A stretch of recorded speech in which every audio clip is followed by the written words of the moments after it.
ऋषिजी, कार्यक्रममा उपस्थित Nepal communist party एमालेका नेता कमरेड, नेपाल कम्युनिस्ट पार्टी माओवादी केन्द्रका नेता कमरेड र पत्रकार साथीहरू, धेरै कुरा साथीहरूले भन्नुभएको छ। मैले दुईटा कुरा आग्रह गर्न चाहन्छु। त्यसमध्ये मेरो काम थोरै सजिलो पारिदिनु भएको छ कमरेड दीनानाथजी। त्यो सजिलो के पार्नु भएको छ भने अहिले मुलुक जुन अन्योलको अवस्थामा छ, जुन मुलुक अनिर्णय र अनिश्चितताको अवस्थामा छ, यसको मूल कारण भनेको नेपाल कम्युनिस्ट पार्टी हो। नेपाल कम्युनिस्ट पार्टी जनताबाट जुन विश्वास, जुन आस्थाका आधारमा जुन मत लिएर आयो, जनतालाई त्यो विश्वास, त्यो आस्था, त्यो भरोसा दिन सकेन र आफ्नो द्वन्द्व, आपसी झगडा, आपसी द्वन्द्वका कारणले मुलुकलाई अन्यलग्रस्त गर्यो। त्यो दीनानाथ कमरेडले भनिसक्नु भएको छ, मलाई सजिलो पार्नु भएको छ। उहाँहरूले सरकार बनाउनुभयो, 2 जना कमरेड यहाँ हुनुहुन्छ, 3 वर्ष उहाँहरूले सरकार चलाउनुभयो। उहाँहरूको सरकार बनेको दिनदेखि संविधान भत्किने काम सुरु भयो। हामीले संविधान प्रतिनिधि सभा विघटन हुँदा मात्रै भत्केको राम्ररी देख्यौँ, तर प्रतिनिधि सभा विघटन हुनुभन्दा पहिला आधी दर्जन पटक यो संविधान भत्किसकेका थियो, उहाँहरूले भत्काइसक्नु भएको। त्यो म 6वटै उदाहरण दिन तयार छु तपाईँहरूलाई समय छ भने, तर मैले पहिले बोलिसकेँ भने फेरि पुनरावृत्ति गरिराख्नु पर्यो। 6 पटक पहिले संविधान भत्किसकेका थियो, त्यसपछि 7वाँ पटक उहाँहरूले प्रतिनिधि सभा भत्काउनु भयो, 8वाँ पटक आफै भत्किनु भयो र मुलुकलाई अन्यलग्रस्त पार्नु। त्यसकारण यो नेपाल कम्युनिस्ट पार्टीका कारणले आज मुलुकमा यो स्थिति सिर्जना भएको हो। मैले त्यसरी हेरेको छु।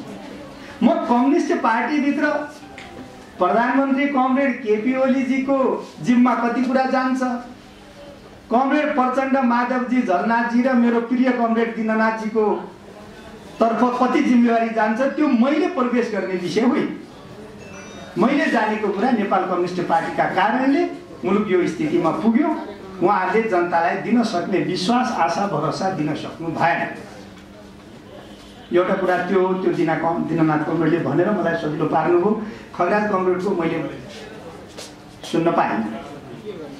अर्को थोरै सजिलो मलाई डाक्टर साहबले पनि पारिदिनु भयो, डाक्टर दीक्षितले। अब ऋषिजीले काङ्ग्रेसको सरकार बन्छ कि बन्दैन, काङ्ग्रेस सरकार बनाउँछ कि बनाउँदैन भनेर सोधिरहनु भएको छ। भर्खरै देशमा 2 खाले विचार देखिया छ। एक थरी मानिसहरू दीनानाथ कमरेड जस्तो नेपाली काङ्ग्रेस भनेको प्रतिपक्षी दल हो, प्रतिपक्षी दल भनेको वेटिङ गभर्मेन्ट हो, त्यसकारण काङ्ग्रेसले सरकार बनाउन अगाडि बढ्नुपर्छ भनेर दीनानाथ कमरेड जस्तो विचार पनि उठेको छ। अर्को डाक्टर दीक्षित जस्तो विचार पनि उठेको छ, काङ्ग्रेस सरकारमा जानै हुन्न भन्ने विचार पनि उठेको छ।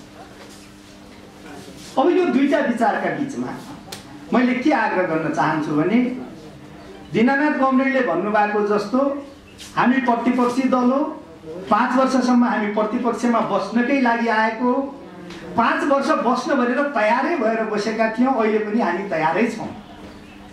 तर सँगसँगै संसारभरको संसदीय व्यवस्थाको एउटै मान्यता हो, सरकार चलाउनु पर्ने जनताबाट जनादेश ल्याएको र जनताबाट बहुमत ल्याएर आएको पार्टी यदि जनताका प्रति जिम्मेवार हुन सकेन, उत्तरदायी हुन सकेन, राज्य व्यवस्था सञ्चालनमा सक्षम हुन सकेन, मुलुकलाई ठिक सरकार दिन सकेन, स्थिरता दिन सकेन भने सरकार बनाउनु पर्ने पार्टी असफल भइसकेपछि प्रतिपक्ष निश्चित रूपले वेटिङ गभर्मेन्ट हो। पर्खिराखेको सरकार भनेको सरकार असफल भयो भने हामीले सरकार बनाउने हो। त्यसकारण हामीलाई सरकार बनाउने कुरामा काङ्ग्रेसले बनाउनु हुन्छ कि हुन्न भन्ने भन्दा पनि काङ्ग्रेस आवश्यकता पर्यो भने सरकार बनाउन तयार छ, तर त्यसका लागि परिस्थिति परिपक्व हुनुपर्छ। काङ्ग्रेस एउटा जिम्मेवार राजनीतिक दल हो, काङ्ग्रेस मुलुकको सबैभन्दा ठुलो लोकतान्त्रिक शक्ति हो। त्यसो भएको हुनाले हामीले सरकार हाम्रो रहर पनि होइन, चाहना पनि होइन, तर बाध्यतावश मुलुकको राजनीतिक परिस्थितिमा सरकारलाई नेतृत्व दिनु पर्यो भने नेपाली काङ्ग्रेस तयारै छ। तर त्यसका लागि परिस्थिति परिपक्व हुनुपर्छ। परिस्थिति परिपक्व नभइकन, परिस्थिति त्यतातिर सुनिश्चित नभइकन, त्यतातिर जाने बाटो निश्चित नभइकन काङ्ग्रेसले हतार गर्दैन। किनभने हामी परिपक्व ढङ्गले निर्णय गर्न चाहन्छौँ र अहिले हामी केही दिन हेरेर परिस्थितिलाई सूक्ष्म रूपले अध्ययन गरेर विश्लेषण गरेर परिस्थिति परिपक्व भयो, काङ्ग्रेसले सरकार बनाउनु पर्ने स्थिति अनिवार्य भयो र त्यसका लागि वातावरण सुनिश्चित भयो भने हामी सरकार बनाउँछौँ। धन्यवाद। जय नेपाल।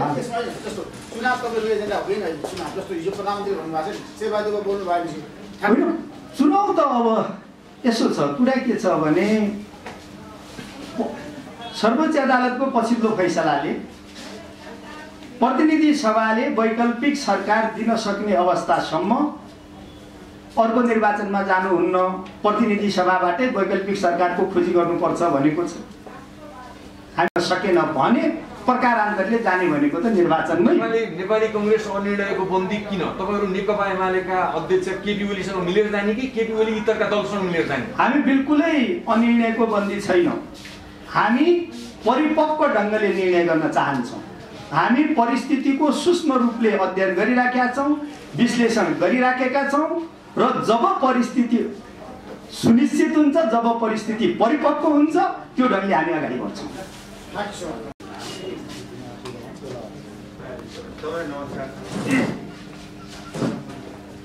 पार्टीहरू घाइ झगडामा लागेका छन्, अवस्था स्थिर छैन। पार्टी फुटुन्, नेताहरू टाउको फोराफोर गरून्, सबै त उनकै लागि गरेर थियो नि त। हामी त आम नागरिक, हामीले के पायौँ? अहिले यत्रो जुन सुन्नुभयो, एमाले भित्र झगडा, माओवादीले एमाले भित्र झगडा, पार्लियामेन्टमा स्थिरता दिने अवस्था देखिँदैन। यो सबै उनको झाइझेरा ठिक छ, गरौँ न, टाउकै फोरौँ, मलाई आएको छैन। हामीले के पायौँ? हामीले त 2/3 मत दिएर स्थिर सरकार बन्न पो हामीले दिएका थियौँ त, भएको पनि थियो। तर हाम्रा नेताहरू कस्ता परे? यही हो हामीले खोजेको कुरा, यही हो। आज त अब के कसले कति गल्ती गरे भन्ने कामै छैन, छर्लङ्गै सबै नाङ्गिया छन्। एउटा नेता पनि यहाँ चोखा छैन, न त पक्ष न प्रतिपक्ष। कोही नेता यहाँ टम्मै लुगा लगाएर बसेको छैन, सबै नाङ्गिया छ। यो 3 वर्ष यता जे देखियो, प्रतिपक्षले आफ्नो काम गर्नै सकेन, पक्षले त देखिहाल्नुभयो आफ्नो टाउको फोराफोरमै निर्णय। हामी नेपाली, हामीलाई केही पनि पाएन। अब कुरा आउँछ, हामी भन्नाले मैले खालि पोखराको एयरपोर्ट कुरा गरेँ होइन, हाम्रो चाहिँ भूभाग चाहिँ उसमा नक्सामा हालेको कुरा गरेँ होइन। मैले रोजगार, खाना पाउन लाउन कुरा, विदेशमा गएर 50 डिग्री सेन्टिग्रेडमा मान्छे मरेका छन् रोजगार नपाएर, खेत बाँझो छ, फर्टिलाइजर छैन, उद्योग धन्दा बन्द छ, अर्थतन्त्र खत्तम छ। त्यतापट्टि पनि विचार गरौँ न, खत्तम अवस्थामा छ मुलुक त। र यो दोष हाम्रो होइन, हामी जनता त दियौँ, 2/3 मत दियौँ। अब कुरा के आउँछ भने अब अहिलेको पार्लियामेन्टको अगाडि कसरी जाने भन्ने कुरा आयो। एकातिर प्रधानमन्त्रीले चाहिँ नि चुनावमा जाने भनेर संसद विघटन गर्नुभयो, त्यो त सुप्रिम कोर्टले उल्टाइदियो। अब त्यो अवस्था अहिले लिएर पार्लियामेन्ट चलेको छ। अब पार्लियामेन्टमा के हुनेवाला छ? हाम्रो त दलका नेताहरूले त्यो हामीलाई बताइदिए हुन्थ्यो कि पार्लियामेन्ट तपाईँहरू के चाहिँ प्रोग्राम लिएर अगाडि बढ्नुहुन्छ, मुलुकको फाइदाको लागि, राष्ट्रको फाइदाको लागि, तपाईँको फाइदाको लागि मात्रै होइन। हामीलाई त्यो चाहियो कि। मैले हेर्दाखेरि यहाँ उपाय कस्तो कस्तो छन् भनेदेखि, एउटा कुरा ओलीजीले आफ्नो नै सरकार आफै प्रधानमन्त्री भएर निरन्तरता पाउने हो भने उहाँले विश्वासको मत लिन पर्यो, र त्यो विश्वासको मत उहाँले हासिल गर्न सक्नुभयो भनेदेखि उहाँले सरकार चलाउँ, अर्को 2 वर्ष मलाई आपत्ति छैन। तर उहाँले विश्वासको मत दिन सक्नु भएन भनेदेखि तत्काल संविधानले तुरन्त चुनावमा जान दिन त दिँदैन। त्यसो म त के गर्ने त? अब यहाँ त अगर कांग्रेसले होडबाजी चलाउने हो, मै अब सरकारको नेतृत्व लिन्छु भनेर त्यो लोभ देखाउने हो भने त कांग्रेस पनि नाङ्गिन्छ। कांग्रेसको काम त्यो अहिले सरकारमा जाने होइन।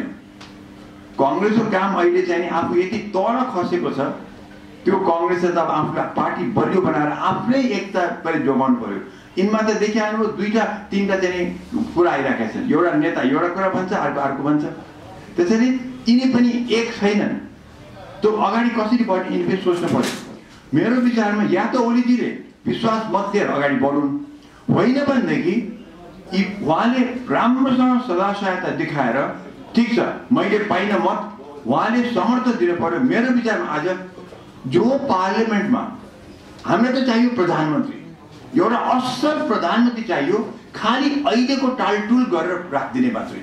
हामीले अहिले कुनै ठुलो प्रोग्राम चलाउनु छैन, कुनै देशसँग भयङ्कर चाहिँ अहिले हामीले मित्रता या शत्रुता गर्नु पनि छैन। हामीले खालि स्थिरता, जेन्टली आरामसँग विश्वाससँग लगिदिने एउटा व्यक्ति चाहियो। र त्यो संसदमा प्राय गरी जब संसदमा राष्ट्रपति सुरुमा जब इलेक्सनमा पार्लियामेन्ट खडा हुन्छ नि, त्यसमा स्पिकर बन्या हुँदैन। त्यसमा टेम्परेरी स्पिकर को हुन्छ भने संसदको सबभन्दा सिनियर मान्छे, सबभन्दा चाहिँ बुढो मान्छेलाई मानिन्छ। मेरो विचारमा आज सबैतिरबाट हेर्ने हो भनेदेखि ओलीजीले पनि अन्य दलले पनि मेरो विचारमा सबभन्दा राम्रो प्रधानमन्त्री चाहिने हो भने अहिलेको हामीले महन्त ठाकुर हो। महन्त ठाकुर कांग्रेसबाट आएका हुन्, पुरा डेमोक्रेसीमा भिजेका मान्छे हुन्। कांग्रेसमा स्पेस नपाएर उनी मधेसी दलमा गएका हुन्। उनमा भ्रष्टाचारको दाग छैन। उनीको भारतको नरसिंह राव जस्तै हुन्, सबैलाई मिलाएर ल्याउन सक्ने व्यक्ति। र उनले चाहिँ नि उनलाई कुनै त्यो आकांक्षा एकदम उनले चाहिँ अहिलेसम्म कुनै पनि म प्रधानमन्त्रीमा कोही होडबाजी गरे पनि छैन, गएर उनको ठाउँ पनि छैन। तर उनलाई गऱ्यो भने के फाइदा छ अहिले हेर्नुहोस्। पहिला कुरा संसदको झाइ झगडा एकदम सामने हुन्छ, कसैले पनि उनलाई नाइ भन्ने अवस्था छैन, त्यो एकदम जरुरी छ। दोस्रो मधेस पहाडको जुन यो किसिमको झाइ झगडा सधैँ छ, खिचातानी छ, यो अविश्वास छ, त्यो धेरै हदसम्म सामने हुन्छ, काट्छ। अब कांग्रेसले पनि यो कुरा मानिदियो। आखिर महन्त ठाकुर पृष्ठभूमि कांग्रेसै हो र यतापट्टि ओलीजीले पनि त्यो मानिदिनु भयो, राम्रो कुरा हो। यो हो भने हामीलाई खालि प्रब्लम छ जसपाको प्रब्लम छ, किनभने जसपामा सबै प्रधानमन्त्रीको दावेदार छन् र सबै हुन सक्ने क्षमताका व्यक्ति छन्। हामी उपेन्द्र यादव भनौँ, हामी चाहिँ नि राजेन्द्र महतो भनौँ, बाबुराम नभनौँ, उनी पहिले भइसकेका छन्, उनको पाटो सिद्धियो। तर यी त छन्, तर आजको दिनमा मुलुकको लागि उनको पार्टीको लागि नभनौँ, मुलुकको लागि तिनीहरूभन्दा आजको दिनमा सबैले मान्य हुने जेन्टल, संयम, सबैलाई साथमा लिएर सक्ने, हिँड्न सक्ने एउटा जेन्टल क्याबिनेट बनाएर अगाडि बढ्न सक्ने त्यो व्यक्ति मेरो विचार महन्त ठाकुर हो। अब यसमा चाहिँ नि जसरी पहिले रामराजा सिंहलाई सबभन्दा उपयुक्त व्यक्ति हामीले राष्ट्रपतिलाई भनेर हामी पनि क्याम्पेन गर्न गएका थियौँ, रामराजालाई त्यस बेलामा चाहिँ नि कम्प्लिटली धोका दिएको माओवादीले हो र दोस्रो धोका दिएको मधेसी दलले हो रामराजा प्रसाद सिंहलाई। त्यस्तो कुरा महन्त ठाकुरलाई जसपाभित्रबाट या अन्य मधेसी दल या अन्य कुनै दलबाट त्यो धोका भइदिएन भनेदेखि चाहिँ नि मेरो विचारमा अगर ओलीले मत पाउन सक्नु भएन भनेदेखि कांग्रेसले यतापट्टि नलाग्ने, अहिले लाग्नु पर्दैन, लाग्न हुँदैन मेरो विचारमा।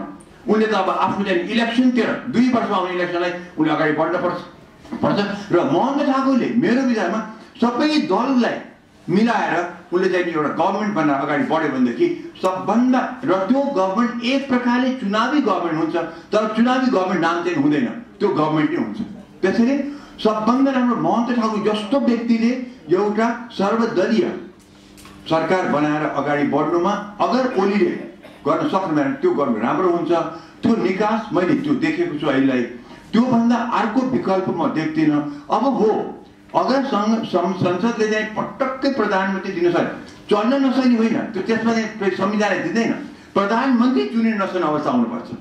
त्यसको लागि त्यो हो भनेदेखि अनिखेर हामी सबै त्यस्तो भए मात्रै हामी जान सक्छौँ चुनावमा। अहिले तत्कालै नत्र पनि तत्काल चुनावमा जाने अवस्था छैन।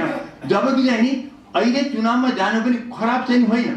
अब 2 वर्षमा अस्थिर सरकार देख्ने हो भने अगर महन्त ठाकुरलाई एक्सेप्ट गरेनन् भनेदेखि त जो प्रधानमन्त्री आउनेवाला छ खिचातानी हुन्छ, किनबेच हुन्छ, त्यहाँ दल बदुलो हुन्छ, 46 साल पछिको जे हामीले देखाएको छौँ त्यही अवस्था हुन्छ, त्यही नहोस् भनेर 2/3 सरकार दिएका थियो, त्यो पनि भएन। त्यसैले महन्त थापा जस्तो व्यक्ति आउन सकेन।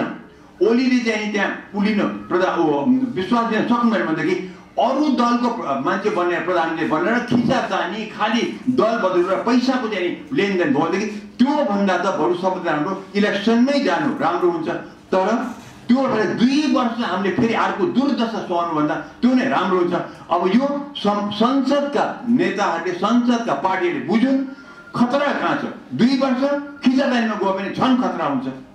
राम्रो सरकार दिन सक्यो भने ठिक छ, तर अन द अदर ह्यान्ड केही दिन सकेन भनेदेखि सबैले सहमत गरून्, प्रधानमन्त्री दिन सकिएन भनौँ, चुनावतिर जाउँ। अब यही हो विकल्पहरू।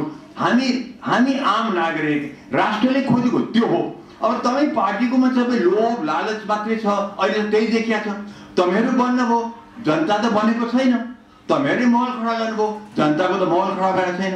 तपाईँहरूको सबै पैसा मुलुकको तपाईँहरूकै हातमा छ, जनतामा त छैन भनेदेखि यस्तो अवस्थामा तपाईँहरू अझ पनि लोभी र लालची हुनुहुन्छ भनेदेखि जानुहोस् मन्त्री प्रधानमन्त्री बन्नुहोस्, खिचातानी गर्नुहोस्, लेनदेन गर्नुहोस्, तर होइन राष्ट्र र जनता हेर्ने हो भनेदेखि मैले जुन 3टा विकल्प दिएको छु त्यो हिसाबले चल्नुहोस्। अरू हाम्रो उपाय छैन।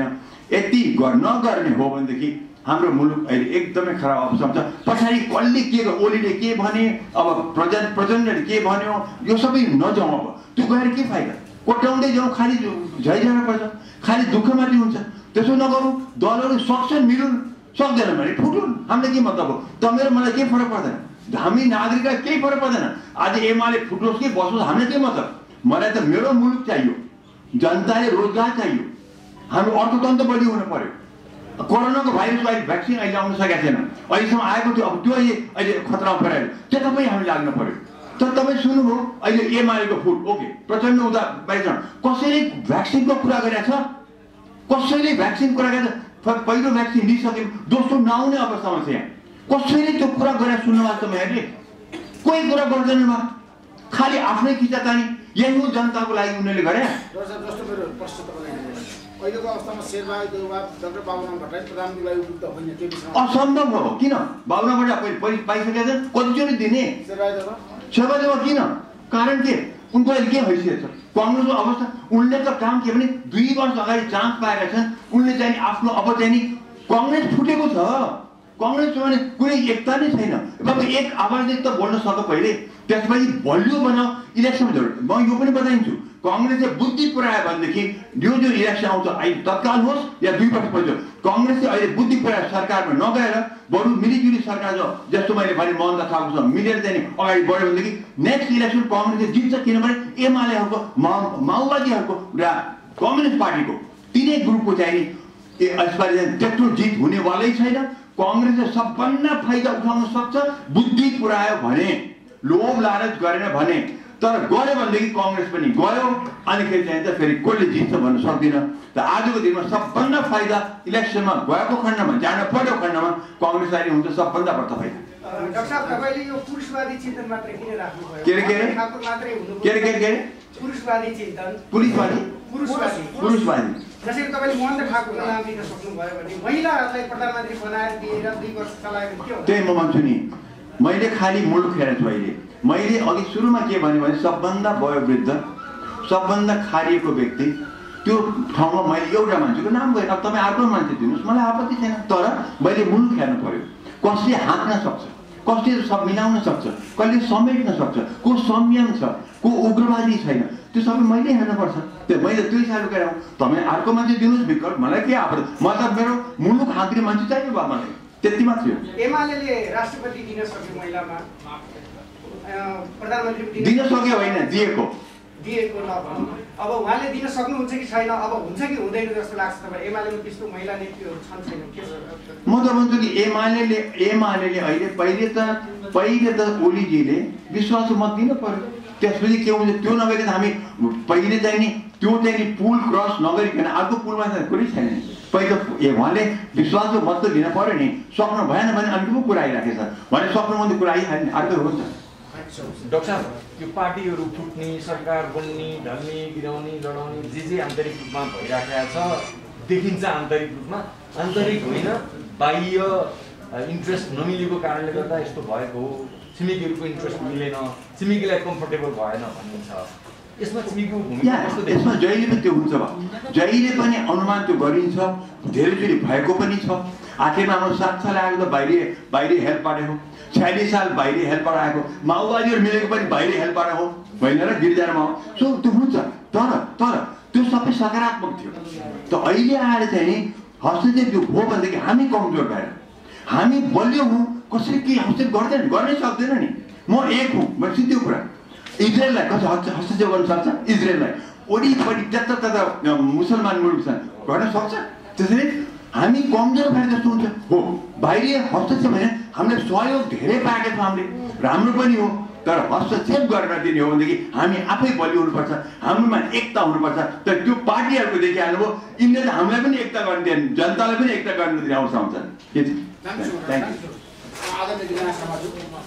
हाम्रो आधुनिक नेपालमा राजनीतिक स्थिरताका कारणले देशको प्रगति र उन्नति होस् भन्ने हामीले जो सोचिरहेछौँ, आधुनिक नेपालमा 5 वर्ष प्रधानमन्त्री भएको हामीले देख्न पाएनौँ। चाहे टिपी कोइराला हुन्, चाहे केपी ओलीले किन हुन्, त्यो सम्मको स्थिति हामीले देखिरहेछौँ। यसभित्र देशको अस्मिता, राष्ट्रियता र स्वाधीनता सबभन्दा ठुलो प्यारो कुरा हो। र तपाईँ सिक्किमको विलयपछि नेपाल र पाकिस्तानको अस्तित्व सङ्कटमा छ भनेर विश्व व्यवस्था वर्ल्ड अर्डरमा यो कुराहरू व्यवस्थित रूपमै आइरहेको थियो। हाम्रो इन्डियाको लागि दुर्भाग्य, हाम्रो लागि सौभाग्य जस्तो बन्न गयो कि त्यतिखेर इमर्जेन्सी लागु भयो इन्डियामा, र त्यसकारण हामी त्यतिखेरको आक्रमणबाट जोगियौँ। अहिले तपाईँ आफै देख्नुहुन्छ, पटकको नाकाबन्दीमा हामी सामना गर्दै आयौँ। पछिल्लो पटकको नाकाबन्दीको सामना सायद केपी ओली भएर मात्रै सामना गर्न सक्नुभयो भन्ने सबैलाई पर्या छ। तपाईँ हाम्रो साथ समर्थन। र जब संविधान संशोधनको विषय आयो, लिम्पियाधुरादेखि लिएर कालापानी क्षेत्र नेपालको सायद व्यवस्थासँग साटियो होला कि हाम्रो भूगोल साटेर व्यवस्था, निर्दलीय व्यवस्था ल्याउने कसैले साजिस गर्यो होला। तर हाम्रो प्यारो भूमि अहिले पनि दुखिरहेको छ। नेपाल आमा चिच्याइरहेकी छन् कि मेरा नेपालका सन्तान छोराछोरी हो, म आज लुटिरहेकी छु, बुटले मलाई कुल्चिरहेछ, तिमीहरू जिउँदा छौ कि छैनौ, तिम्रो शरीरमा पानी बगेको छ कि रगत बगेको छ, जिउँदा छौ भने आऊ मलाई बचाऊ भनिरहेकी छन् आमाले। त्यसकारण यो धरती युगौँदेखिको स्वाधीन स्वतन्त्र उपनिवेश नभएको प्यारो धरतीलाई बचाउन अन्तिम पटक नेपाली आमाले जन्माएको सपुत केपी ओलीको नेतृत्वमा संविधान सभाले पनि नगरेको काम संविधान संशोधन गरेर संसदका दुवै सदनले पारित गरिसकेपछि यो सरकारलाई अस्थिरताको घन्टी बजेकै थियो। तर पनि हामी अगाडि बढिरहेका छौँ। यहाँलाई आशंका छ केही साथीभाइहरू अलिकति धमधमी छ। हामी नेपाल कम्युनिस्ट पार्टी नेकपा बनाएर स्थिर सरकार बनाउन खोजेका थियौँ। त्यो काम अलि अजन्मेकै काम थियो, सहज थिएन। किनभने हामी दुईटा कम्युनिस्ट पार्टी हौँ। दुईटा कम्युनिस्ट पार्टीको इतिहास, प्रवृत्ति, संविधानवाद अथवा कानुनी राज्य, शक्ति पृथकीकरणको सिद्धान्त, यी सबै कुरामा हाम्रा कुराहरू वेभलेन्थहरू मिलिसकेका थिएन। कानुनको बाध्यताले त मिलेको थियो कि अब संविधानको बाध्यताले शान्तिपूर्ण प्रतिस्पर्धामा जाने भनिसकेपछि किन दुई तिनवटा कम्युनिस्ट पार्टी चाहियो भन्ने सम्बन्ध मिलेको थियो।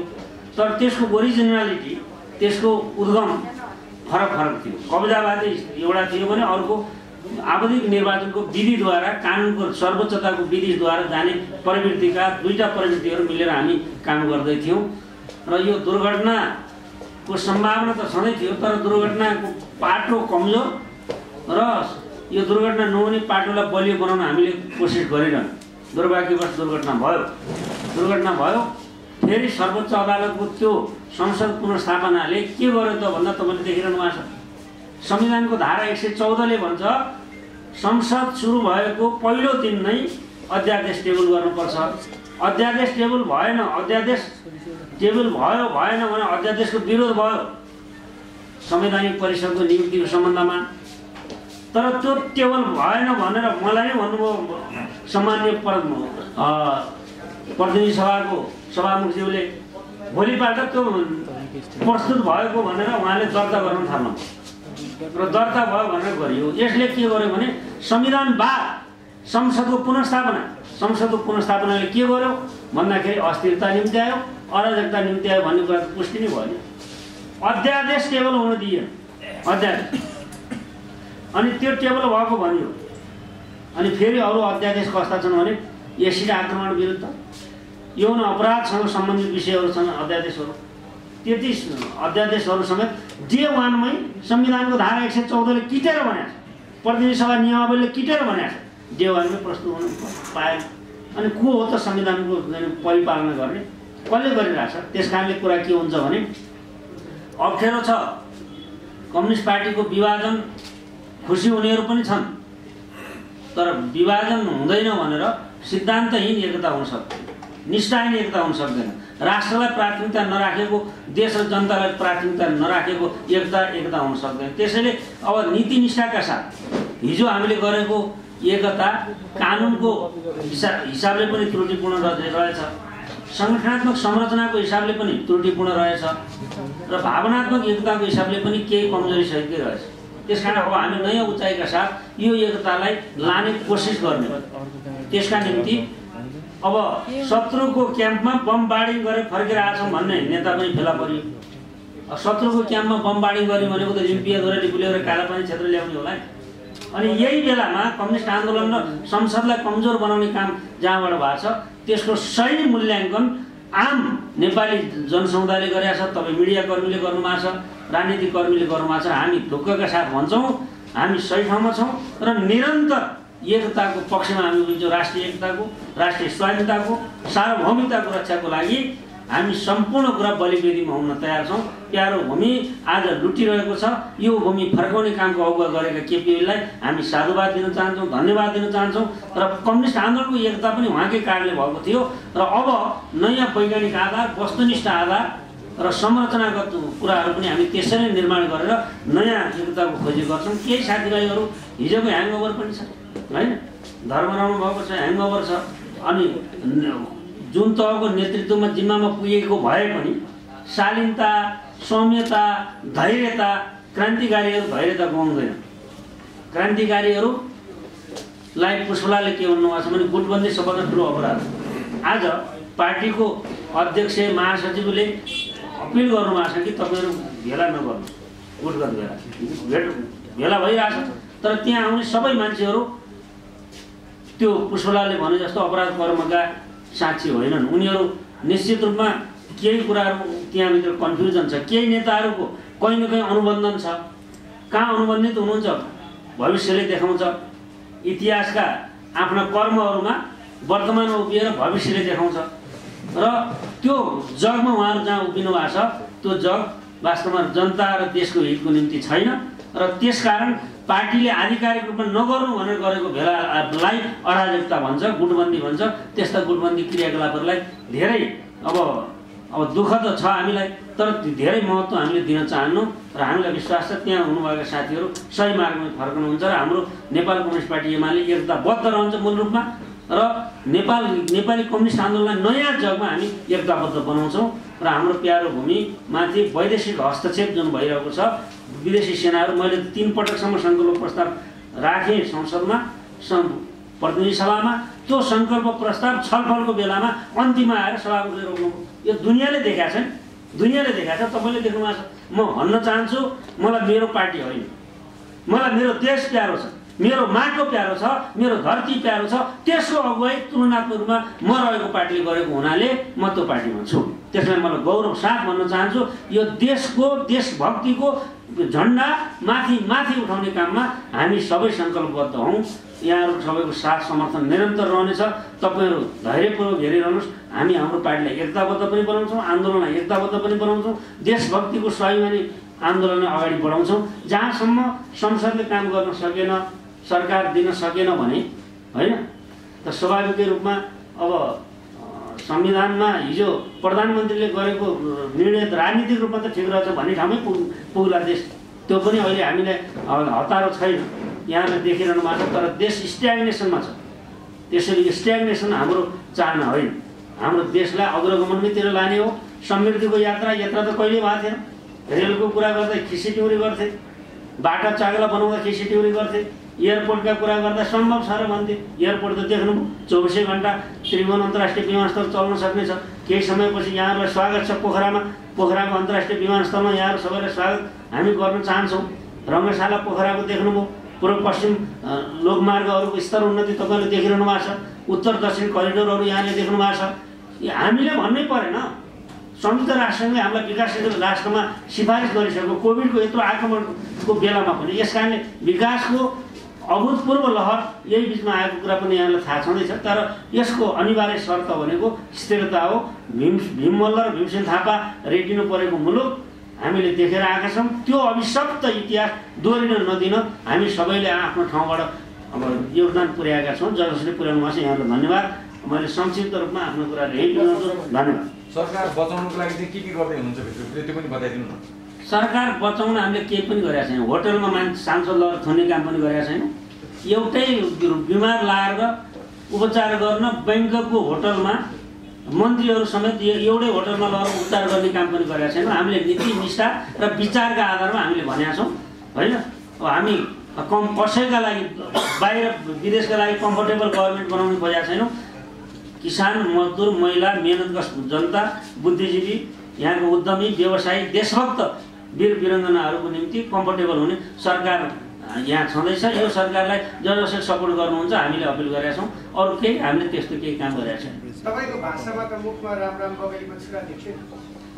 तपाईँ रामलाई छोरै देख्नुहुन्छ भने तपाईँको दृष्टि दोषप्रति मैले उपचार गर्ने उपाय मसँग हुँदैन। त्यो चिकित्सकले सोध्नुपर्छ। होइन, आज अध्यक्षले फागुन 28 को निर्णय नलिएको भए त यो गुट आजको कार्यकर्ता भेला हुन्थेन होला।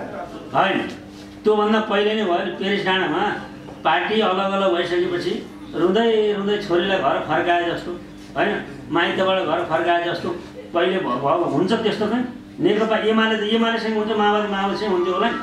अनि अनि अर्याल होटलमा कतिवटा मिटिङ भयो त्यसले पनि देखाउँछ। त्यसैले अब पार्टीलाई पूर्ववत फर्काउनको निम्ति बैठक गर्नु।